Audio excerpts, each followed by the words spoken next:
Yeah, because that would be pretty cool to put this on YouTube. So if anybody ever misses a meeting, then they can go back and see it. Absolutely. Mm. Hello, Corey. Hi. Mm.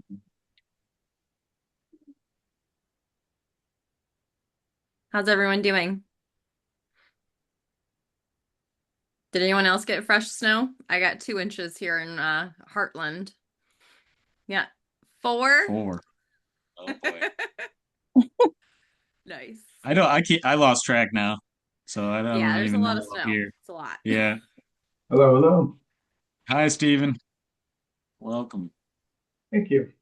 I heard something about snow. Yeah, we got about 2-ish inches here too. So Yeah. I'm up in Flint. In Flint. Yeah. Oh yeah. Okay. You guys got a lot more than yeah. We're originally from the Flint area. How long ago? Good area. Oh. Does anybody know how to solve Rachel's question here? Let me She can't see. hear anyone. Am I the only one? What is the question? I didn't see it. I Check and see cannot if your hear. audio is In the muted. chat. Yep. Oh, I guess you can't hear me. Let me see. Um,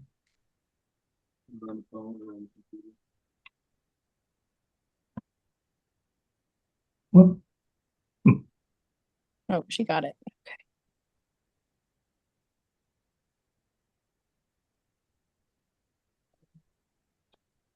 Hi, Erica. Hello.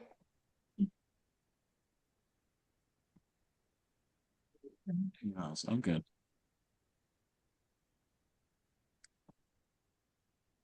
Yeah, so we'll just give it a few more minutes and see if anybody trickles in here. But yeah.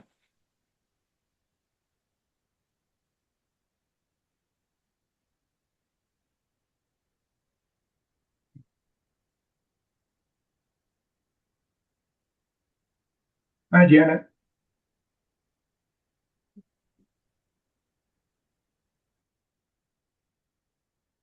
Must be Steve. Hi, Steve. Hello, hello. How are you? Do you go by Steven or Steve? Stephen, please. Steven. Okay. Yeah. Oops.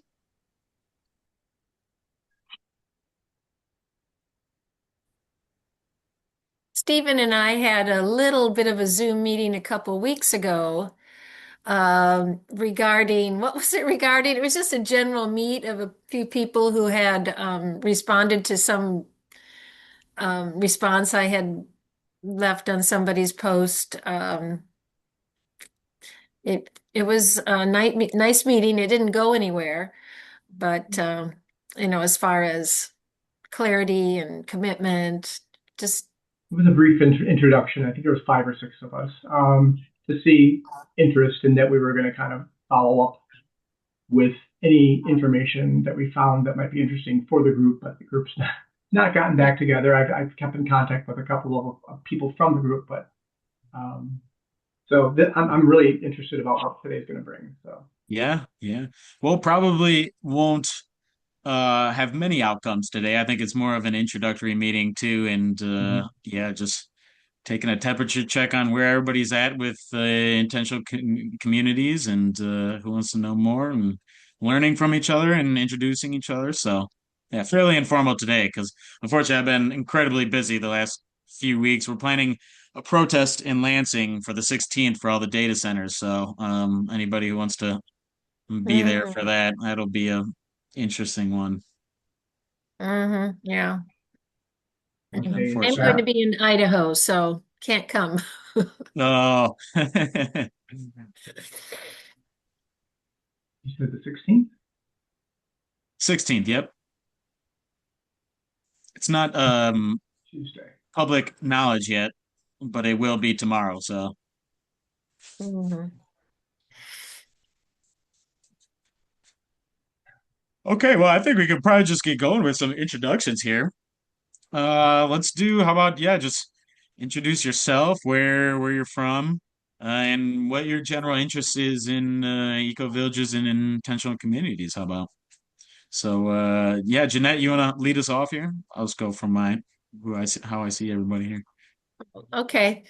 Well, I have been curious about intentional communities for a while, and I have a couple of friends who have experiences living in them, and so I get the brunt of a lot of their complaints or their challenges. I personally am not probably a candidate for an intentional community at my age, and I have a huge house in Brooklyn, Michigan, and I want to attract some elder women, possibly, couples, into my community because we need to, I feel that we should all be starting where we're at with what we have. And a lot of us already have a home, we've got neighborhoods, Brooklyn Village is very small. It's got an infrastructure and lots of houses for sale. My idea was let's everybody buy a house that's in the same neighborhood.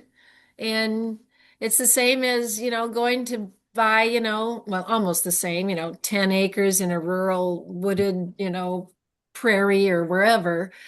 But older people, don't necessarily want to start digging in the ground and making garden beds. I've got plenty established here. Come help me. That's great. So, Brooklyn, Michigan. So that's is that the NASCAR park? Yeah, Michigan International Speedway. Yeah. Okay, yeah, yeah. Okay, very cool. Outside of Jackson there. Awesome. Yeah. Very cool. Welcome. And yeah, I think that's a great point actually, is that we all a lot of us do have the resources or the at least the functional material to start these right now. So it doesn't have to be started from scratch. But yeah, thank you for that, Well, it's a Jamie. philosophy of living too, I mean, Sure. neighborhoods and Yeah. should start coordinating, more intention. Yeah. Hopefully we get to that philosophy today. So yeah, that'll be awesome. So Okay. yeah, Corey, if you want to lead us off next. Hi, everyone. Hello. I live in Heartland, currently with my mom. And actually, I did grow up in Michigan, in Berkeley, but I was in Oregon for 20 years, and am just now back for about a year and a half. So, just a life shift, and I'm at a place now where I can actually start entertaining the idea of joining an intentional community. Um, I've tried the secluded, isolated, have my own house and a 40-hour week job and, mortgage payments, car payments, and um that didn't was not a happy life. And so I'm shifting priorities and trying to see if there are options that would be a good fit for me to participate in. So um and I really miss, I think, some of that uh non-nuclear isolated family mentality of, helping each other out and sharing and being there for each other instead of, these isolated families all along a block. So and also just being closer to nature. um so it's nice to be here. I'm glad that there's a bunch of Michigan people interested in intentional communities. So that's my story, some of it at least. It's nice to be here. Nice to meet everyone. Yeah, thanks for sharing, Corey. So Corey, where do you live right now? I missed that. Oh yeah, Heartland. It's like near the Howell, Brighton, Highland area. It's a super tiny little township, I think. So Okay. yeah. Yeah, I heard hmm about it though before. So yeah. hmm Yeah, my mom Yeah. lives there now. Oh yeah, is that right? Very cool. She does, yeah. So Stephen, yeah, if you want to go next. Yeah, I'm Stephen. I live up in Flint. A shift in perspective of how I want to live the rest of my life, I suppose, just happened maybe a year and a half ago. And, I have this place that I live in here and I work up here. And I, I, I miss living in northern Oakland County where I had to park at every turn, right? There was a park that I could go bury myself in. And I miss that out this way. And I started working virtually, so I can live anywhere at this point. Um, nature. Love nature, love the idea of intentional community and what it stands for. I know there's a lot of work, been doing a lot of reading, a lot of positive, some negative, right? There's always that, but it really just intrigues me, and I believe this is how I want to live the rest of my life out. And I'm eager to learn so much about it and see where we can go. I mean, Thank you, Stephen. Yeah, and where did you say you're from too? Or where you're located right now? well, I live up in Flint now. Yeah, Flint. Okay, yeah. good. Yeah, we need to take roll call. One of the maybe the next time we'll take where everybody's at, or maybe in the Facebook group, because I want to have a list of the areas and who are the like-minded people around you. So awesome. Well, thank you, Stephen. Appreciate that. Erica, if you want to lead us off next. Yeah, my name is Erica Shekel. My pronouns are she, her, aya. I currently live in Lansing. I'm about 10-minute drive from the capital, if even.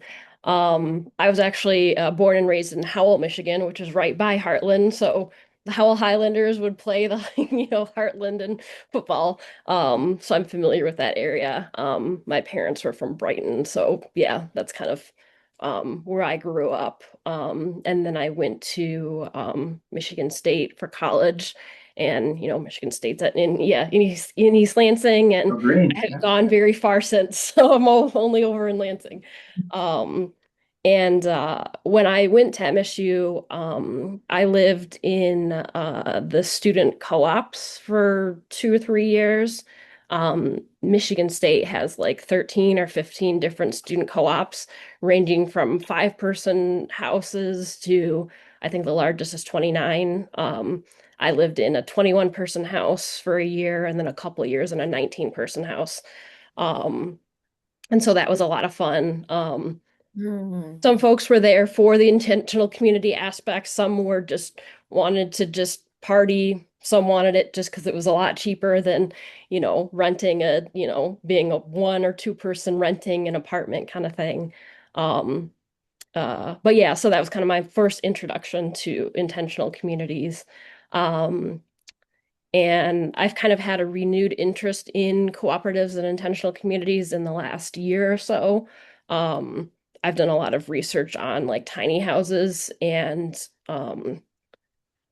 municipalities and their ordinances, and like what size, minimum size houses and things like that.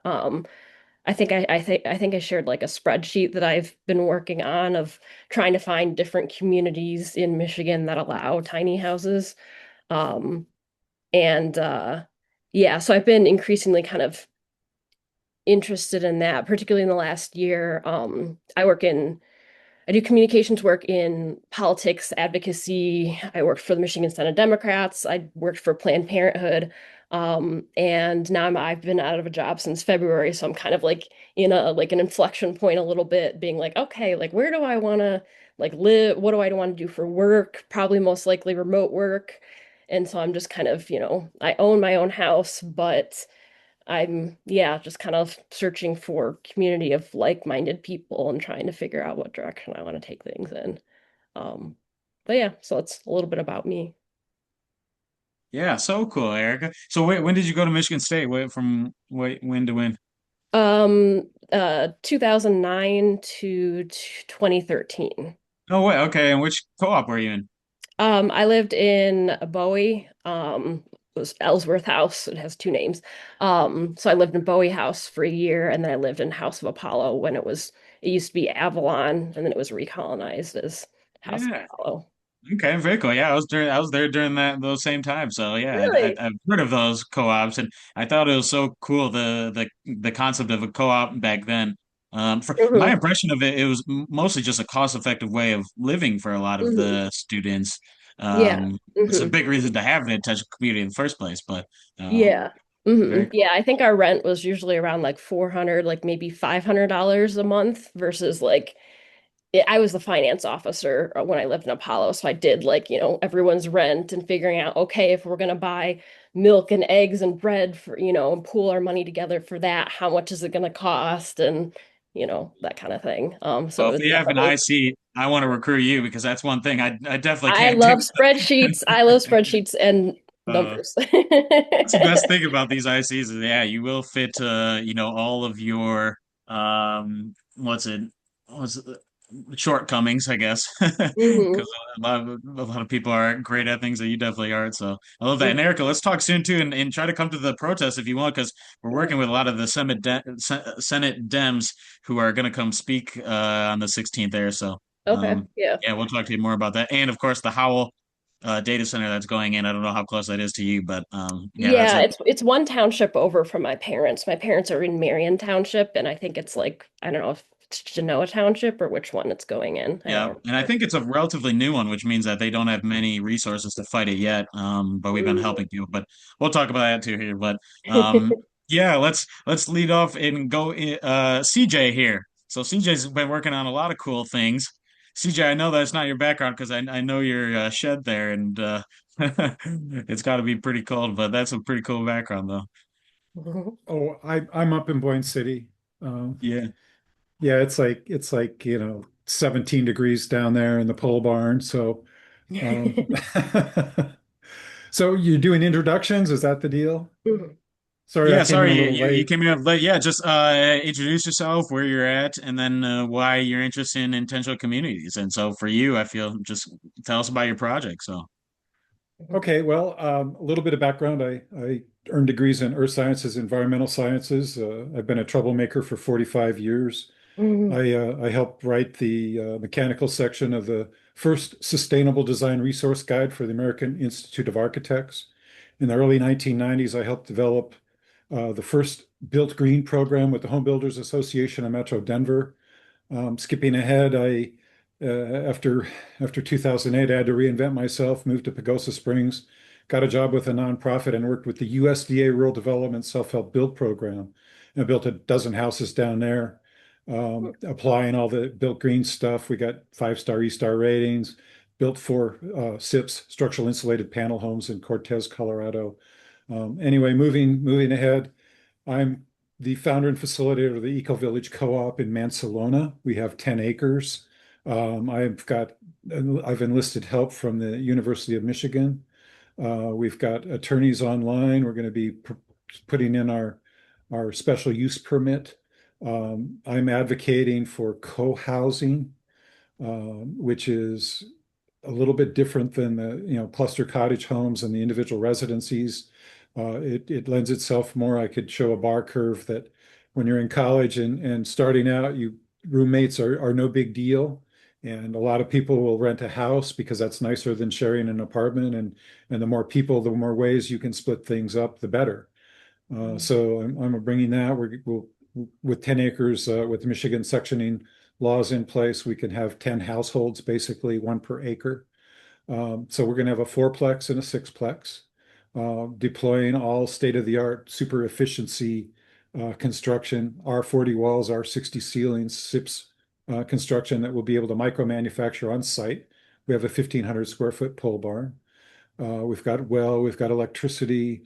It's really exciting. All the pieces and parts are coming together.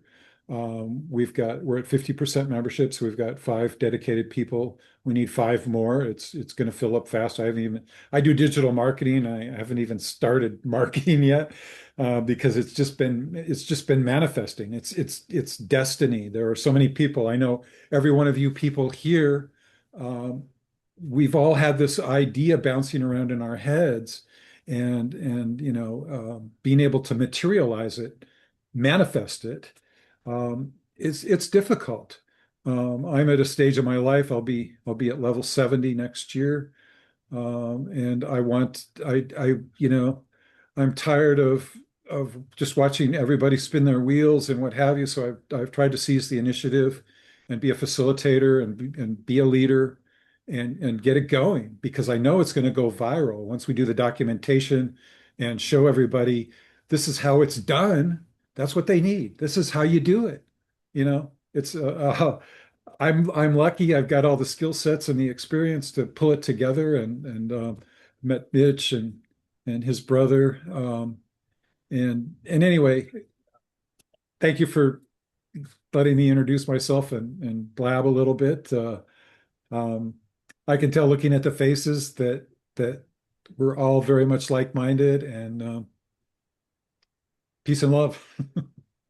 Yeah, and CJ, one time I'd love to have a meeting with all the known eco villages and the ones that are upcoming, like Forest reached out and kind of show us more of their schematics and their details, and especially the one architecture plan that you or blueprint that you showed me last time, because that was fascinating. The one that I think the U of M did for you. So yeah, one day I think talking about applications, and I know that you're the man to really talk about that and the planning concept of these things. So yeah, that should be a topic for one meeting here in the future. So I'm gonna remind myself Well, about that. let me interject one thing. Coming from Colorado, I've only been in Michigan for a year and a half, and I'm going to be advocating because we want to be a self-reliant community, totally, grow our own food, basically. Well, long story short, Michigan is blessed with all kinds of amazing edibles. They call it Jerusalem artichoke. I like sunroot better. But anyway, there's just so many things: blueberries, raspberries, wild blackberries, strawberries. I mean, it's so cool. And I just did a blog post on the website and the group about that, because that's one of those things that we're going to want to do is develop our permaculture beds outdoors. We'll have greenhouses on site as well, but I really want to become an advocate for the indigenous plants. And that's I've already made some connections with some of the Aboriginal indigenous peoples, our Native American friends, and they're very interested in that aspect of it, and so we'll have we'll have their blessings. Good, that's awesome. Yeah. All right, Miranda, you wanna go next? I absolutely would. All right. So, oh my gosh, like I'm super excited listening to all of you guys and super interested in everything that everybody's doing. My name is Miranda and my husband Adam, he's sitting here with me. Um, we have 6 children and we live in southeast of Lansing in the middle of nowhere in a rinky-dink town called Dansville. We were originally from Flint, and the environment was just not calling to us. We wanted to come out here and homestead a bit, and so we found ourselves a nice little piece of land, or at least that's what I thought at the time. But I've learned so much since we've been out here, and I've really come to fall in love with soil. And I realized that when we moved out here, I had no idea what to do with soil, and I'm trying to homestead on sand basically. So, one of the things that we've been working on the last couple of years is building soil. And that is what I want to start teaching people is how to work from the ground up and living in an intentional community or an environment or no, that's not the right word. A multi-generational family type community. Since we have 6 children, we homeschool them, and we love being with them, and we want to give them the option that this is always a landing place for them.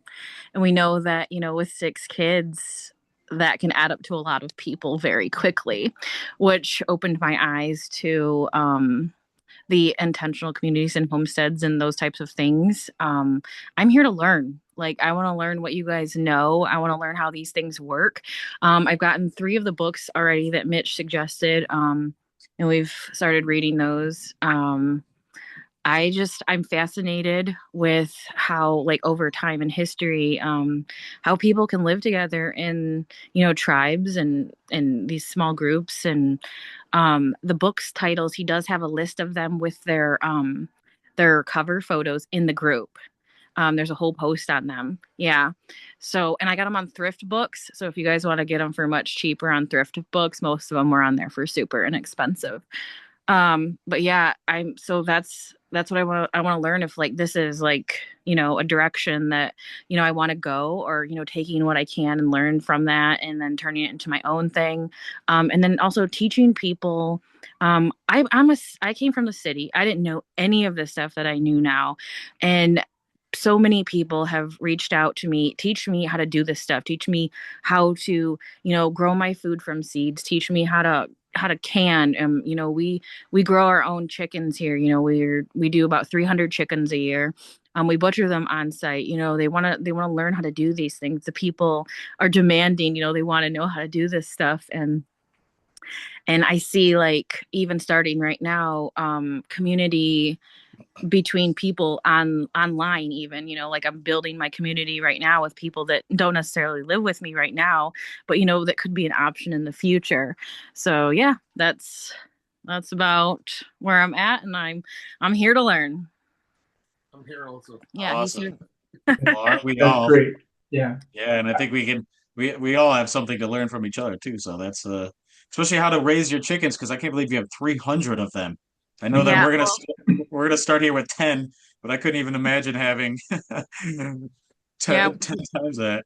We've taught chicken butchering classes here the last 2 years. And I'm doing 6 classes this year. So So cool. yeah, it's so much fun. I love, because when people think of like homesteading and farming and that type of stuff, they think of there's a lot of death all the time. And I really want people to understand that it can be, there's like a almost like a, I hate ritual, like, oh my gosh, I'm not even sure the word I'm looking for here. Like, that it has purpose, that it has meaning, and you know that we're so grateful and thankful to all of these chickens, and giving them, giving up their lives for us, and just reminding people where their food comes from, where their roots came from. So Yeah. That would be a ritual. I do the same thing when I go fishing. So yeah. Love that. Awesome. Well, Rachel, if you want to go next here. Yeah, my name is Rachel. I live over in the Mansalona, Kalkaska area. And I don't really know too much about the intentional communities, but I think that I kind of came here to learn more about them. And my curiosity was, it sparked because I think as housing becomes more expensive, living becomes more expensive, there are better ways to, live in community with people. And so I think that this has the potential for becoming, a bigger thing that it already is, especially in the smaller towns where people are really struggling, Mansalona, Kalkaska. Um, and I do think, I will say, my partner, Corey, I think CJ might be building his eco village across the road from Corey. So kind of just interested in his plans there, and just learning more. That's so cool, that connection there. Oh, yeah, because CJ, you're the Eco Village is technically in Kalkaska, right? It's not. I don't understand why what the because Mansalona I thought was its own township within Antrim County, but I know that. Well, the post office that services or I should say our property is in Mansalona. Technically, we're in Rapid River Township and we're in Kalkaska County. So it's Oh, confusing, it's the don't even get me started on geographic boundaries and all this human garbage. Um, the I love it when multi-tiered. when the astronauts come back and it's like, I've had an epiphany. There are no borders. There are no nations. We're on spaceship Earth, you know? Yeah. Oh, what's it? Yeah, what is that? Oh, there's a great book written on that. What's that effect that astronauts have? Oh Um, shoot, I can't remember. I But the guy who wrote forget. the guy who wrote it is his last name's White, and he wrote a fascinating book about it and how it just shifts your entire perspective. You have an ontological shock moment, basically, which I also mentioned when I was recommending all those books to Miranda and anybody who wanted to know. Those were the five that I remember that kind of led to more of my ontological shock, because I think before that moment I was quite, I guess, I don't know, indoctrinated into the religion of materialist Western science. Pretty staunch atheist and very. I mean, the exact same as Richard Dawkins, I would say. Unfortunately, because yeah, he was my early mentor. But then I spent the next 10 years of my academic career disproving his work and showing how we need to think of things more holistically and from emergent terms. And funny enough, yeah, he is quite wrong on a lot of things. So, Well, yeah, I guess that's a little. Sorry, yeah, go. oh, I was going to say, our Native American brothers and sisters say the earth does not belong to us. We belong to the earth.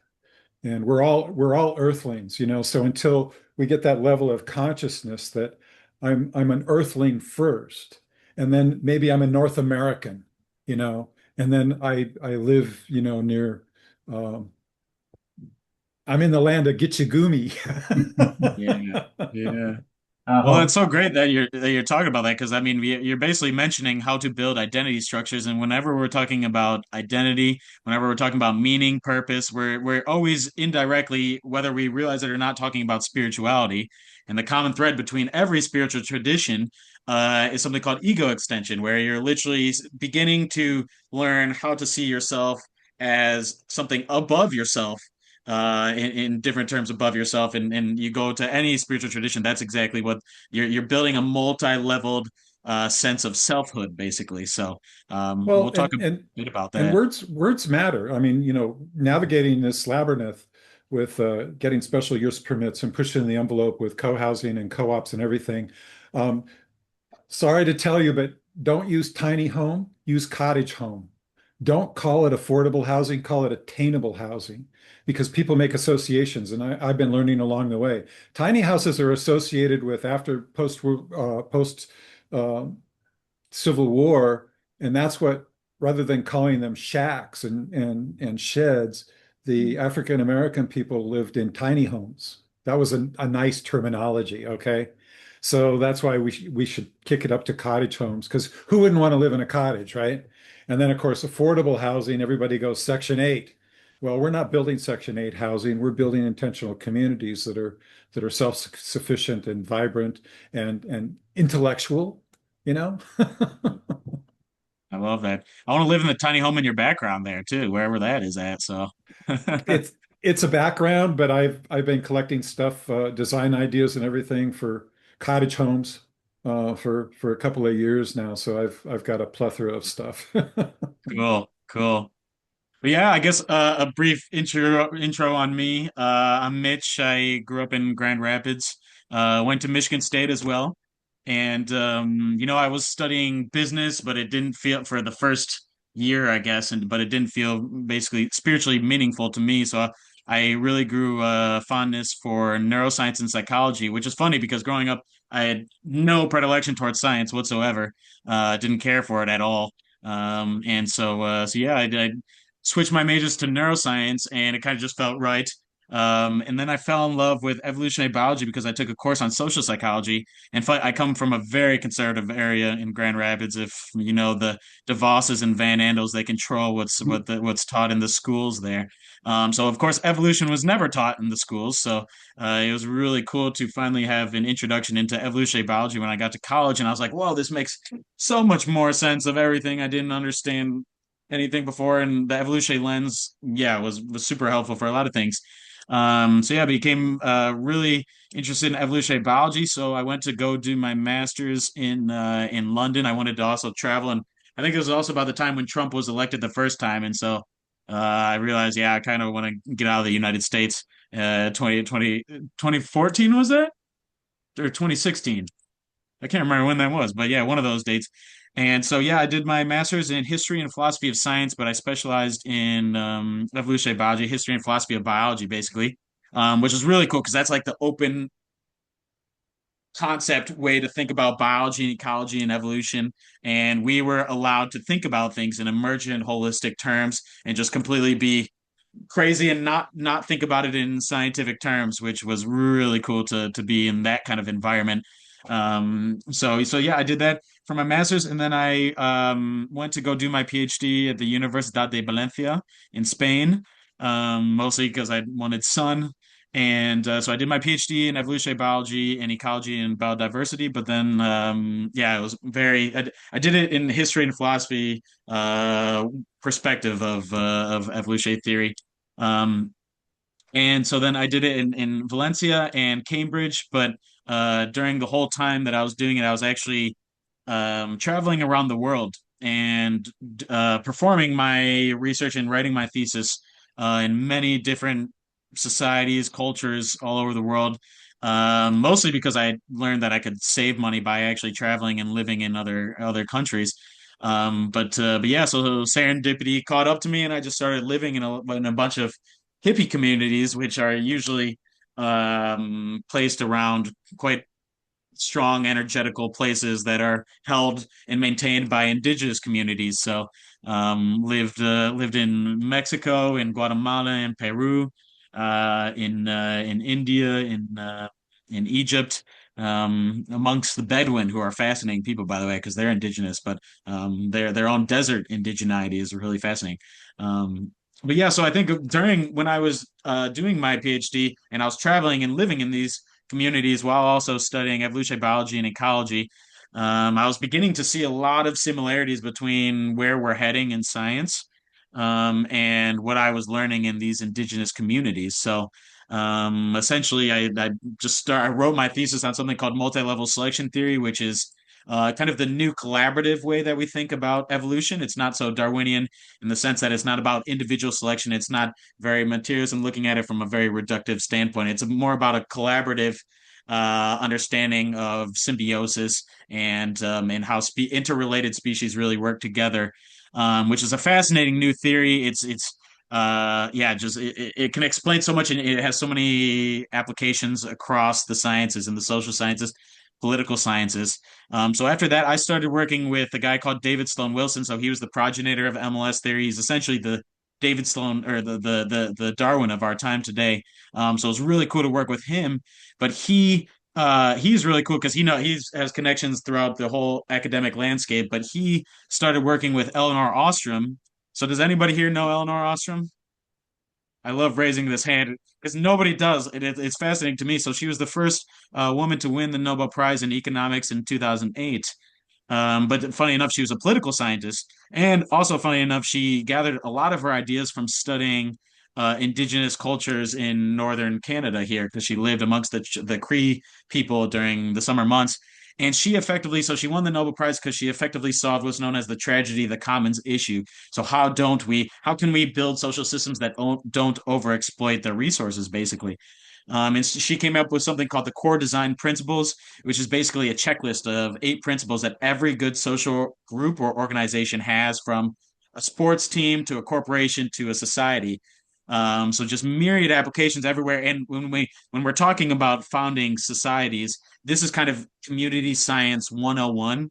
And I can guarantee when I started researching all the past intentional communities that didn't have quite the effect or turnout that we all wanted them to have, or we thought maybe they were too idealistic or whatnot. Like the Aurora one, the one in India that's had a myriad issues as well. They usually stem from not following, these checklists of basically how our brains evolve to think and relate to everybody within our community because we are a communal species. This is how we evolve. This is how our brains evolve to function, actually. So when we don't live in community, this is why we have mental illness, why we have rises of infectious and non-infectious disorders. So and we can get into that later on too. But brief gist is I took the pro-social framework, and my job, I was working for the nonprofit, was try to teach this to politicians. Of course, it worked just about as well as everybody thinks that it probably worked. So I realized at that time that I wanted to get more politically active. So I started my own nonprofit. I moved up here to Antrim County, which is about 10 minutes south of Charlevoix here. And I'm moving here hopefully with my wife. If you saw my wife's post, she's Polish. I met her in Guatemala. She's a big hippie, but yeah, we're trying to get her over here, and it's not going very well because of the immigration stuff, but we think hopefully within February and March that she'll be here. But yeah, and then what we're doing with our nonprofit, we focus on taking an offensive action towards climate change because I think too oftentimes we're taking defensive action against it. And we've also taken on a lot of conservancy projects. So we helped stop a gravel mine up here, and now we took on the data centers as kind of our new way of I guess it's an area where I think that we can achieve a lot of goals in one time also because it has broad consensus from the left and the right. So yeah, I think that this is kind of a launching point for bigger movements here. So yeah, Janet, sorry, I've been rambling on and I apologize. I've been known to do this. So I just want to get Eleanor's last name. Eleanor Ostrom, Ostrom. And so if you want an introduction to that kind of way of thinking, David's book, This View of Life. Because so there is a more academic book called Pro-Social that goes through the entire pro-social model, which is an integration of the top, like what we know from behavioral psychology, evolutionary biology, and political science, which is really fascinating, but it's heavily academic. So I always recommend This View of Life first to anybody. So yeah, check that out. And yeah, long story short, I'm also unfortunately and reluctantly thinking about running for Congress in Michigan's 104th district, which includes Kalkaska here, mostly because I feel like I can't get a lot of things done doing my traditional route and what I've been trying to do in the sciences and the nonprofit world. So we'll see how it goes. Probably won't win because it's a heavily Republican area, and I'm running as a Democrat here. But yeah, we'll see how that plays out. So yeah, sorry for rambling, but yeah, that's the bit of this. So yeah, maybe any questions, comments, what we want to talk about next. I did want to just maybe talk about what do we think an intentional. Yeah, go ahead, CJ. I just wanted to chime in there about you running for office. As a digital marketeer, I did a lot with the Bernie Sanders campaign. We were very successful in Colorado and Mondamani in New York and everything. All we need to do is mobilize the young people, and they're very receptive. So throw everything you knew about politics out the window because we can change the world. Yeah.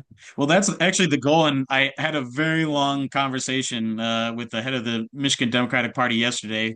For about 2 hours, he woke me up, and we at the first 30 minutes we were yelling at each other, screaming because he's kind Was of that the old Curtis? guard. Was that Curtis What? Hertel? Yeah, it is Curtis Hertel. Curtis. Yeah, You I've you worked know with him. Yep. so you know Curtis. Yes, the first 30 minutes was us screaming at each other, trying to get our points across, especially over this data center and why Whitmer needs to change her stance on this because it's basically undoing all of her energy actions that she's put in place for the last 7 years. But then, yeah, last hour and a half we were receiving more common grounds, and I was talking more about the kind of race that I want to run in the 104, and it's definitely more Bernie Sanders, but also a little bit different too, is because I want to make rural issues a top focus and bring that back into the Democratic Party because I think that it hasn't been for so long, and that's why they keep losing so many elections, unfortunately.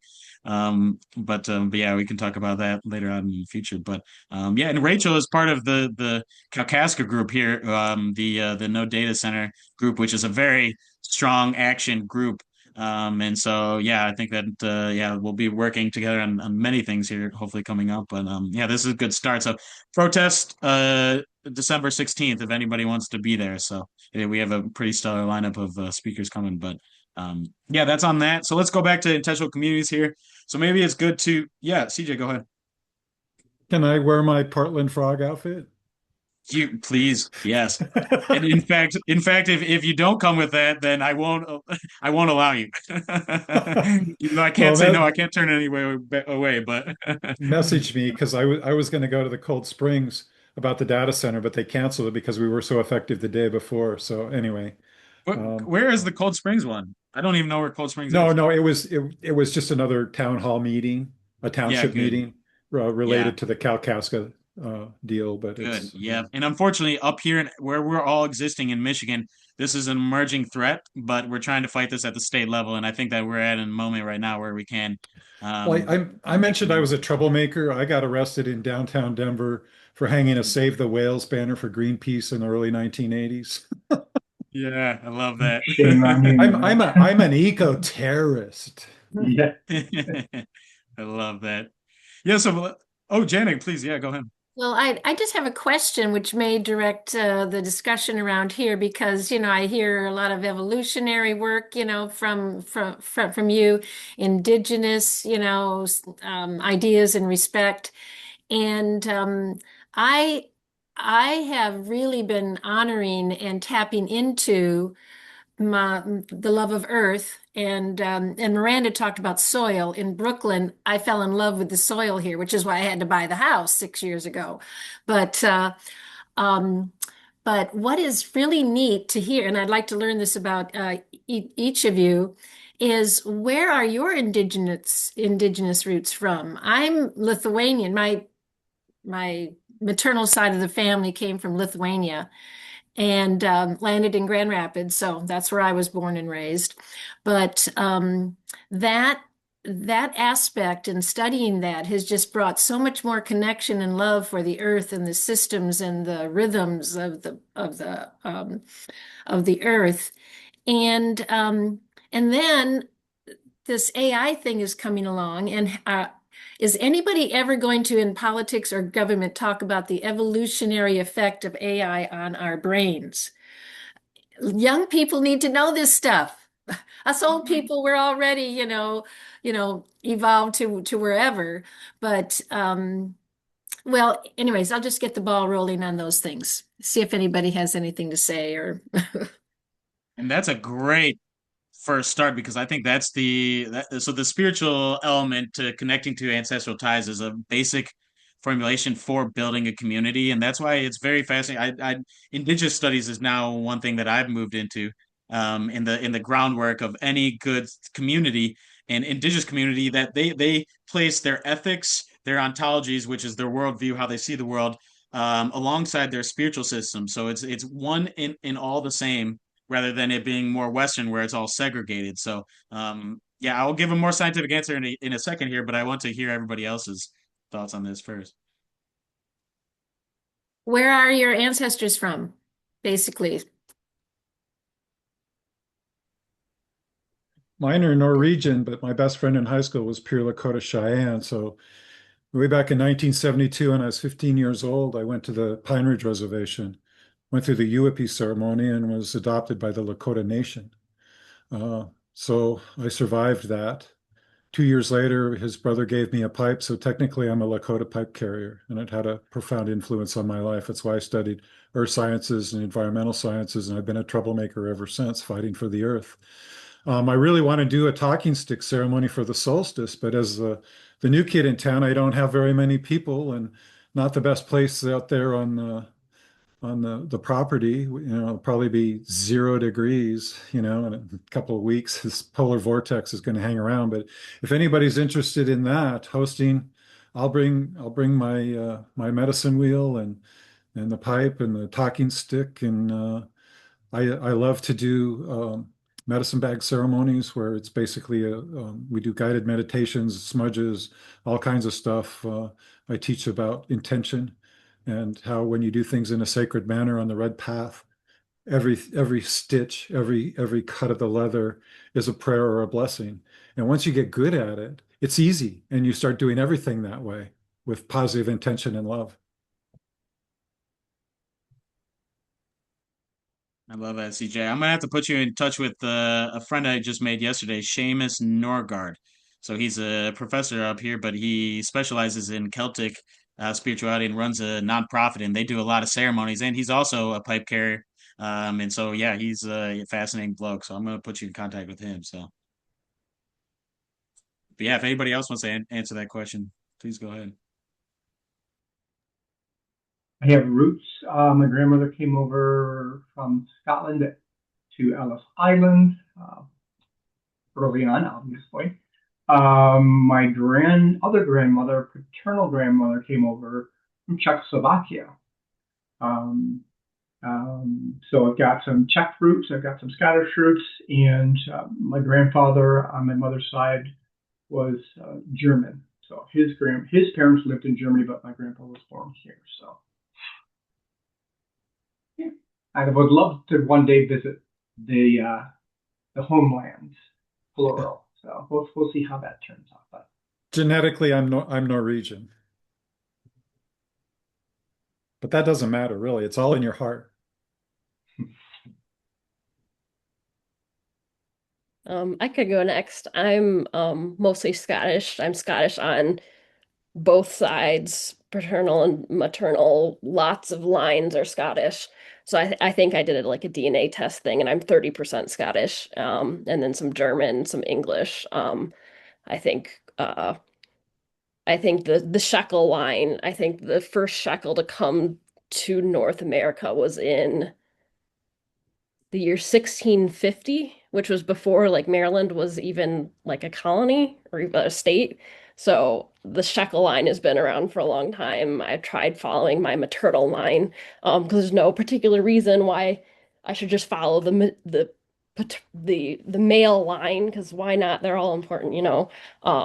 So I followed the my mother's line, but then I hit someone whose last name was Brown. And so Brown is just such a very generic name that I couldn't really figure out where my family line went from there. But that's my backstory. I got a little bit into ancestry.com genealogy stuff a few years ago, and I haven't picked it up again, but I've done a lot of stuff with it. Thank you. Another question. I'm the question queen. So it's so patriarchal for us to follow our last name, which is usually the father's. But and I want to get some clarification on this from Mitch, because I did not vet this information. But we get our intelligence from our maternal line, from our grandmother and mother, and so is this true? And we need to start paying attention to that line of information, that epigenetic information that comes through to each of us, male and female.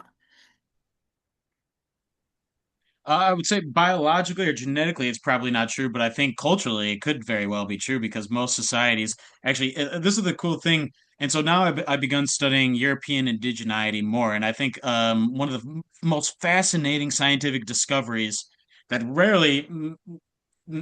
nobody really talks about over the last 50 to 60 years, especially in anthropology, is the similarity in any pre-modern culture that we've ever found, including, so there are about 50 to 60 pre-modern cultures today that haven't had any human contact.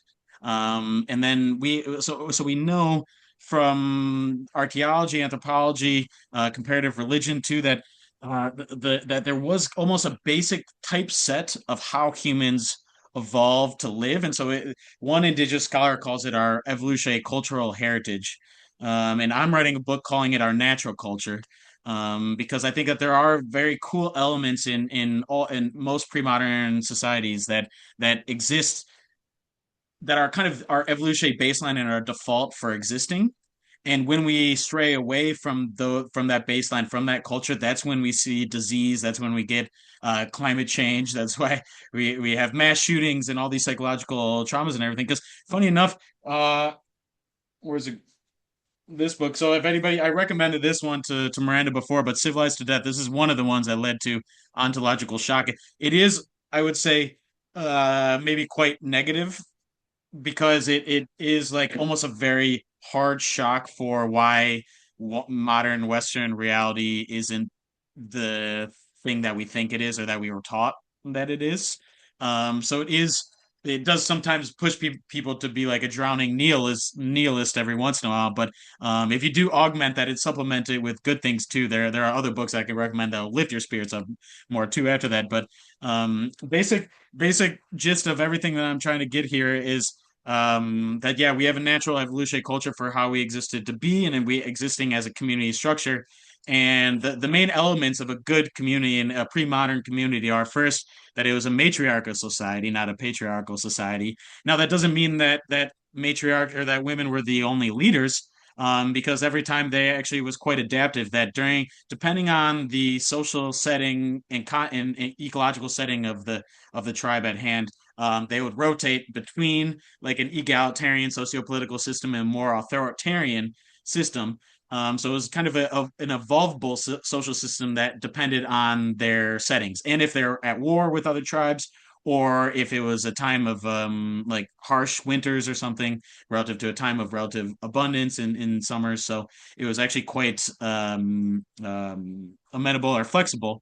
And so I mean, our ancestors were really conscious political actors, more so than most scientists give credence to, because all history of science books always start invariably with the Greeks or Romans, and they don't talk about any pre-modern people whatsoever. So this is a bit of my work talking about the deep history of science and people more generally. But if you want a good book, that I mean, I'll go through more aspects of what makes a good community here. But if you want more on like the origins, I don't know if you can see it, but pagan theology, paganism as a world religion, European paganism, eco spirituality, sacred ecology, restoring the kinship worldview. So I mean, these are the books that if you read it, you'll get a new understanding of the world, and that Europeans were indigenous too, and we were actually the first to be colonized.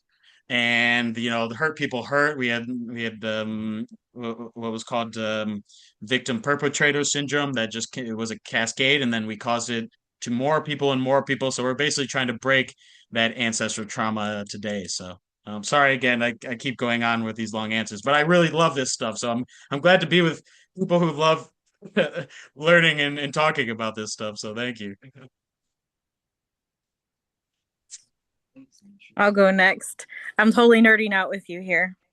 Um, so as far, well, okay, my dad took one of those DNA tests, and because we didn't know where his father actually came from, so he was adopted. But the majority of his stuff was Irish, and there was a little bit of, German and a little bit of everything else. Like I call it muddy. We're a little muddy. Um, and my mom's side, my grandpa was actually a first generation American. From his family came from Canada, and then they had come from Germany beforehand. And my mom's mom, she is predominantly German as well. And then my husband's side of the family was predominantly German and Polish, and our last name Woodruff was actually changed at Ellis Island. I cannot for life of me pronounce what it was in Polish.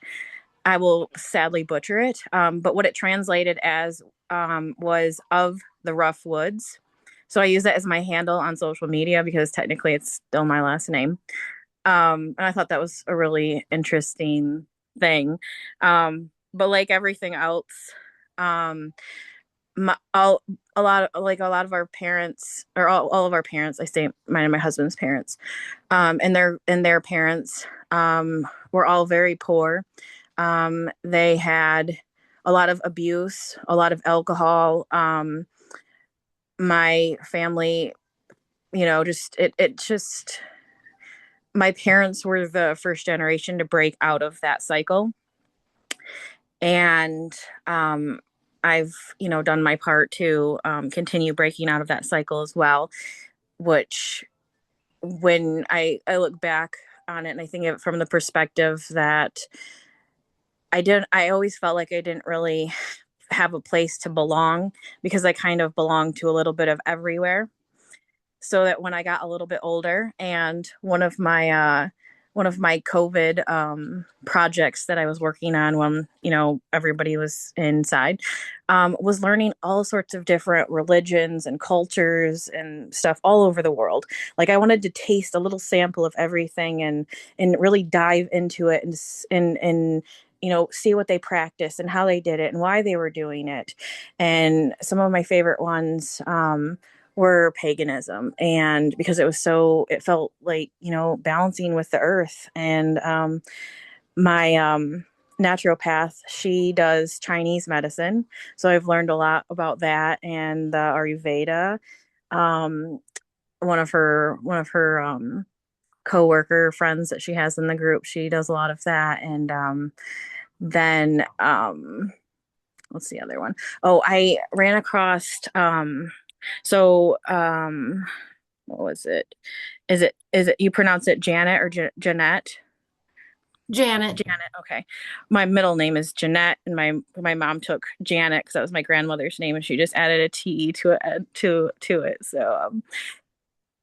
So I met a this guy was the one that really kind of like opened up my eyes to all sorts of different things. He taught me um I believe it was I don't remember the exact terminology for it, but it was like advanced, I think like level two in a specific thing. I don't know. Judaism, I forget what it was called. Kabbalism. And then he knew a lot about like mtDNA and the bloodlines and how people, instead of tracing their ancestors back um like by name, you could trace them back by bloodlines. So I learned a lot about that, and like blood frequencies and energies. And so I mean I just love all of them. And like the general consensus that I feel from all of them is that we're connecting back to ourselves and living, trying to find balance with living in the earth. So that was another thing that I was super excited. Like Mitch, I feel like I could just pick your brain for days and days and days because I want to know what you know. But yeah. Well, happy to ever talk about it. I love that. And when my wife comes in, yeah, that's great. Because so this is one of the cool things when I lived in Poland for the last 2 years, 90% of the Polish parents were very Catholic, 99% because it's a massively Catholic religion. 0% of my wife's generation are religious or Catholic, and they're all signing their documents to be an apostate. And they have, because of that, they have a massive rising Slavic paganism movement. And so, yeah, it's so cool that especially in Europe, I'm seeing the indigenization movement just move at unreal speeds. And so I think that that's one thing that we're trying to do with our nonprofit, especially starting here in Michigan, is yeah, just try to bring the indigenization movement here. And I don't think it always has to conflict with Christianity too, because there is a really great book called Christian Eco Spirituality. And it depends on how you look at Christianity too, because I think that well, yeah, that's a much longer conversation too, actually. But I don't want to get too much into it. But yeah, so I appreciate that, Miranda.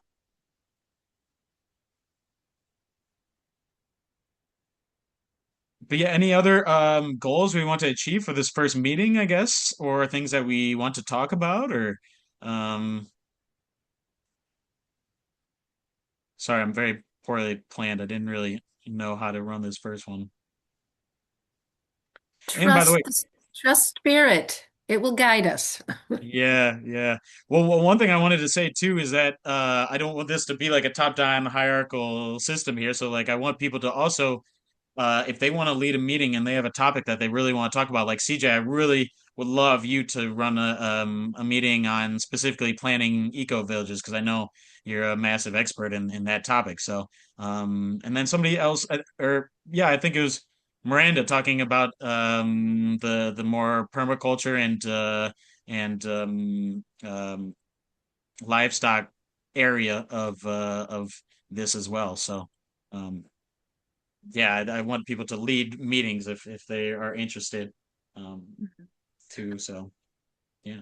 I'm interested in this, and I don't know if I'd want to lead a meeting, but I'm interested in um, the barriers to individuals like us. And there's gobs of people on these international, intentional community Facebook pages that say, "I want a community," and I da da da da da. They have a list of everything that it needs to be.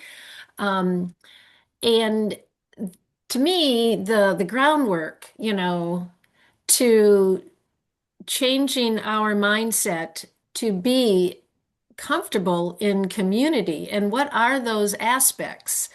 Um, and to help people break down the barriers or challenges that keep them from getting into that intentional community. Or I know it's massive work and organization and planning to actually establish one, but that psychological aspect of being ready and attracting it. Yeah. Well, I think that is precisely what I'm focusing on in a more academic tone, kind of being like the eco-village and intentional community vampire, trying to turn people into wanting to do these things and focusing a lot on the why. Because everything we know today and across archaeology, anthropology, psychology, evolutionary biology, all the human sciences, are telling us the same story that the reason why we're so sick, why we have so many mass shootings in this country specifically, is because of the U.S. individualism undercurrent, to our societies, and that we are the most massive individualistic culture out of any culture I've ever traveled or lived in, and that's why we have our psychological issues that then relate back to mass shootings and everything. So, I think just the underlying understanding that living back in connection with how we evolved to live with our natural culture, what I'm calling is, that leads us to live our most healthy lives possible and our most spiritually fulfilling, that allow us to grow and do the things, place the emphasis on the things that we need to be placing the emphasis on, which are social relationships, our family, friends, kin, and then spiritual growth as well. So giving us time, because funny enough, most people don't, and this is how I'm making this argument here too, Jane, is most people don't know that a lot of the things, a lot of the philosophical presuppositions of our society, Western society today, have been massively disproven in especially the last 50 years. So, for example, something like there was a famous essay written by John Maynard Keynes. He's a famous economist, one of the founders of modern economic theory. He wrote an essay in 1928 called "Possibilities." For the or economic possibilities for our grandchildren, where he predicted what the world would look like 100 years down the road based on our Yeah. current economic trajectory.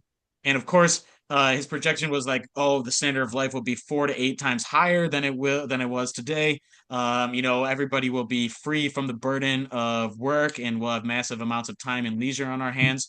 Well, all the stats show we've gone the exact opposite direction of that. We work longer hours now. Standard of life is not better, in most places. So, I think when you understand, a lot of the philosophical presuppositions pushing all of our Western narrative forward, then you do see that they are completely wrong, and they were founded on false philosophical ideologies before Mhm. that too. So, someday I'd love to give like more of an intellectual history of where that all came from and how we've evolved from a systems worldview of thinking about the world to a mechanistic worldview, and now how we're evolving back towards a systems worldview now. So, um, but yeah, I don't think today is the correct forum for that. So.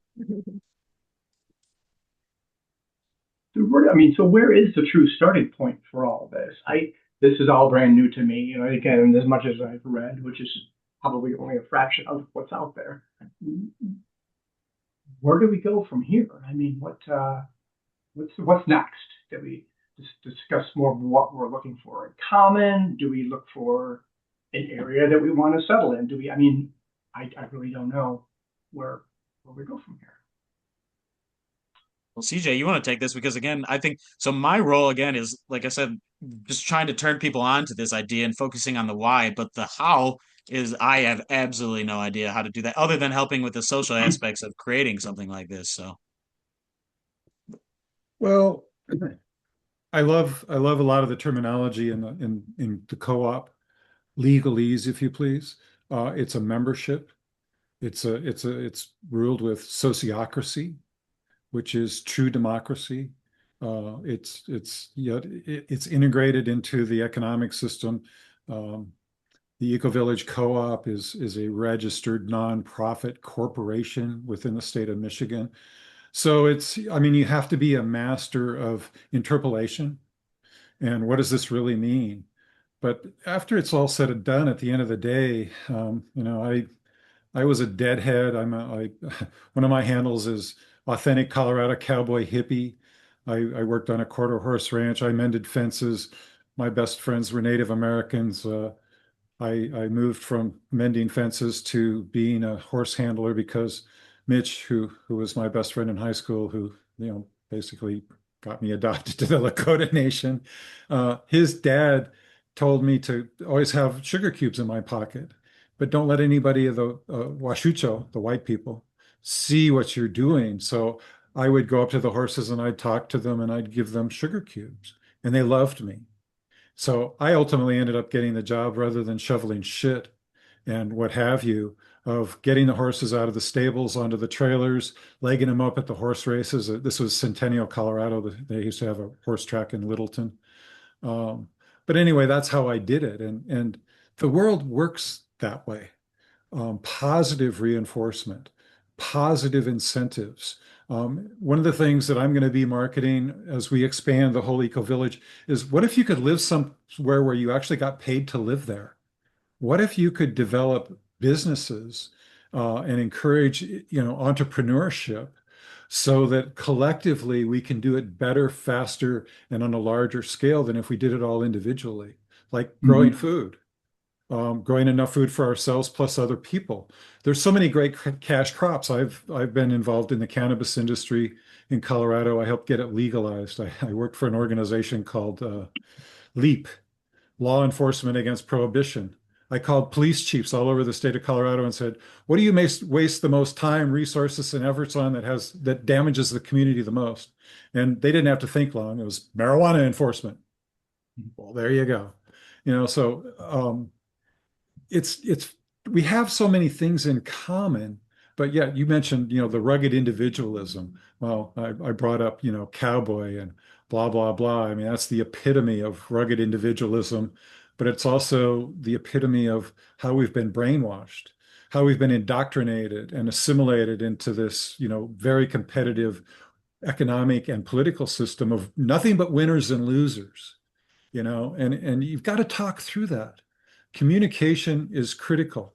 I love being able to talk in a forum like this, but yet it's not as powerful as sitting in a council circle, which is a sacred hoop.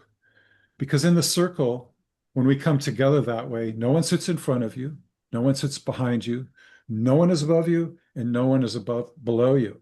Yes, we might be looking at the same fire, but we each have a unique perspective. So you have to take all these things into account. Empathy is a very critical part of that. And being able, I was sharing my moccasins. Being able to walk a mile in another man's moccasins is something that we all should be able to do. We should be able to, take that point of reference and understand it, rather than be in denial or say, "I'm not interested," or "I would never do that. I'm better than that," or "I'm not good enough to do that." Or, I mean, there's so many things. So it's really important to communicate and work through that. And quite frankly, the best way is to do it in a sacred manner, to sit in a council. I mentioned the talking stick. The talking stick is a great tool because it's ancient wisdom about active listening skills. Whoever has the talking stick, and of course the story is in the matriarchal councils, the moon lodges of the Aboriginal Indigenous people and the fantastic tribes around here in the eastern part of the United States and Michigan specifically were part of the Iroquois Confederacy, and they developed a representative system of government where you had the communities, the small communities, the villages, that were tribal, of course. But then they had council meetings. They had levels of council meetings, and not everybody could go because it was, the logistics was, too much. But you could send one person and what have you, and that's one of the reasons why the United States of America adopted basically a lot of the principles of the Iroquois Confederacy. And I don't know if they teach that in school still or not, but anyway, but sitting together and being able to make eye contact and read each other's body language, yes, we've got to be diplomatic. We've got to deploy this old thing called statesmanship. And I know a lot of us of the baby boomer vintage were raised on these weird things called virtues: honesty, integrity, loyalty, dedication, punctuality, and then you get into, etiquette, manners, table manners, chew your food with your lips closed. Don't drag your fork across your teeth. I mean, Keep your elbows off the table. Yeah. Exactly. Your Use emphasis your on napkin. punctuality was the Germanic side of you there, CJ. Say that again. I said your emphasis on punctuality there was your Germanic side of you showing. I guess, but it's also just being considerate. You don't want Yeah. people to be waiting for you, and some Yeah. people are famous for that. That's just part of who they are. They're always 10 minutes Mhm. late.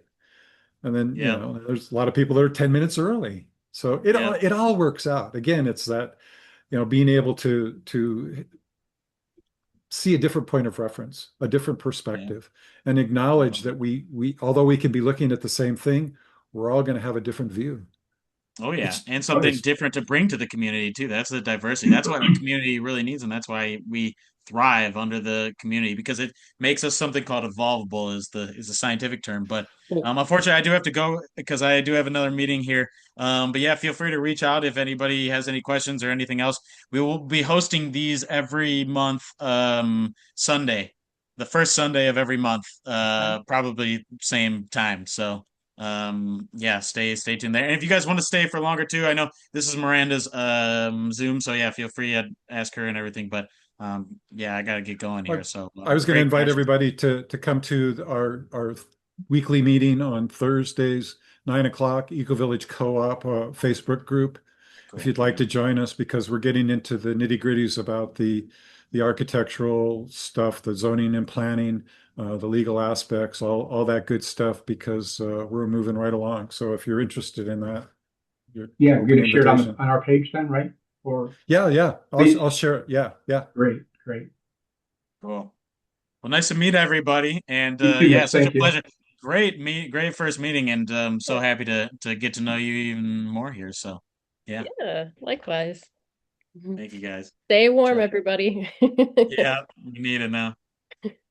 Bye. Happy solstice. You Yeah. too. As well. Yes. Enjoy, guys. All right. Thank you, everybody. Take care.